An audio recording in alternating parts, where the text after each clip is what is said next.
Good day mga bossing. Araw nga pa lang ito ay mag-aayos tayo ng balloons. At ang ating cater na nasamahan ay ang Biday's Catering Services. Located at Mariano, San Antonio, Nueva Ecija. At ang event nga pala natin ngayon ay 30th birthday. Bali yung event nga pala ngayon, kung matatandaan nyo yung in-upload natin kahapon, ay magtita. Bali magkasunod yung kanilang birthday. Bali ngayong araw retouch lang natin siya at lalagay natin ng balloon. Tapos babaguhin lang natin ibang posisyon ng bulaklak. Request kasi ni client ay lagyan daw ng balloon sa kanyang ayos ngayon. Kaya't gagawa natin ng paraan kung paano natin ngayon mapapaganda gamit yung balloon. Bali nakita niya pala yung nakaraan nating event at nagustuhan daw ni client yung ginawa natin. Tapos gusto pa raw ni client mas marami yung maliliit na logo. Bali nilagyan na rin pala natin ng ceiling na tela yung iba para mag-reflect yung kulay na gusto niya.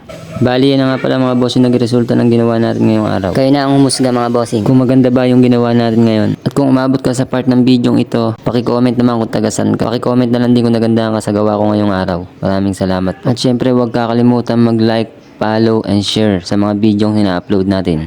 At sa mga gusto namang magpa-cater mga bossing, paki-PM na lang ako or mag-comment dyan sa ating page. Nagki-cater naman kami kahit lagpas pa sa Nueva Ecija, Ayun, Tarlac, Pangasinan, Pampanga.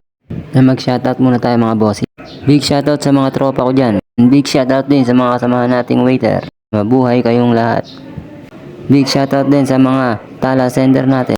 Big shoutout din sa mga new followers. Siya, ganito na lang. Salamat muli sa panonood. Bye-bye!